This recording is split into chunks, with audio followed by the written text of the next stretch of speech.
அன்பியும் YouTube இல்லந்தோறும் இறைசாட்சி உள்ளந்தோறும் மகிழ்ச்சி. இணைப்பின் பாலங்களை உருவாக்கும் தகவல் தொடர்பு பணியாளர்கள் பிளவுகள் மற்றும் முரண்பாடுகளை எதிர்க்கும் தூதர்களாக செயல்பட தகவல் தொடர்பாளர்கள் அழைக்கப்படுகின்றார்கள். திருத்தந்தை பிரான்சிஸ் தகவல் தொடர்பு பணியாளர் என்பவர் இணைப்பின் பாலங்களை கட்டுபவர் என்றும் தான் என்பதை விடுத்து அடுத்தவருக்கு இடமளித்து முன்தீர்மானங்களிலிருந்து விடுபட்டு வேறுபாடுகள் என்னும் சங்கிலியிருந்து தன்னை விடுவித்து உண்மையை எடுத்துரைப்பவர்களாக வாழ அழைக்கப்படுகின்றார்கள் என்றும் கூறினார் திருத்தந்தை பிரான்சிஸ். சனவரி 29 திங்கள்கிழமை வத்திக்கான் தூய 6ஆம் பவுல் அரங்கத்தில் TV 2000 என்னும் இத்தாலிய தொலைக்காட்சி மற்றும் ரேடியோ இன் ப்ளூ என்னும் வானொலியின் அதிகாரிகள் மற்றும் பணியாளர்கள் ஏறக்குறைய 1000 பேரை சந்தித்த போது இவ்வாறு கூறினார் திருத்தந்தை பிரான்சிஸ்.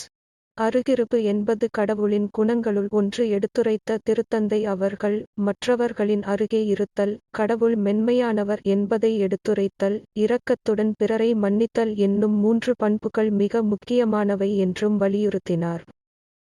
வலைப்பின்னல்களை உருவாக்குதல், அன்பின் பிணைப்புகளை ஏற்படுத்துதல், சமூகத்தின் அழகையும் நன்மையையும் பிறருக்கு எடுத்துரைத்தல் போன்றவற்றை செய்ய வலியுறுத்திய திருத்தந்தை அவர்கள் அதிகார வலைக்குள் வீழாதிருத்தல், போலிச்செய்திகளை உருவாக்காதிருத்தல் போன்றவற்றில் தகவல் தொடர்பாளர்கள் கவனமுடன் செயல்பட வலியுறுத்தினார்.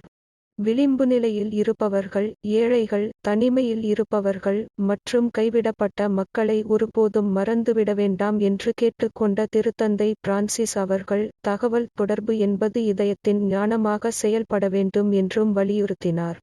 மரியாதை மற்றும் திறமையுடன் பிளவுகள் மற்றும் முரண்பாடுகளை எதிர்க்கும் தூதர்களாக செயல்பட தகவல் தொடர்பாளர்கள் அழைக்கப்படுகின்றார்கள் என்றும் ஒவ்வொரு செய்தி, கட்டுரை மற்றும் தலையங்கத்தின் மையத்திலும் ஒரு நபர் இருக்கின்றார் என்பதை மறந்து விடக்கூடாது, அதுவே தகவல் தொடர்பிற்கு முக்கியத்துவத்தை தருகின்றது என்றும் எடுத்துரைத்தார் திருத்தந்தை Francis.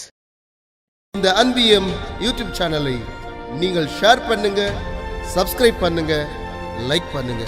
Wish you all the best.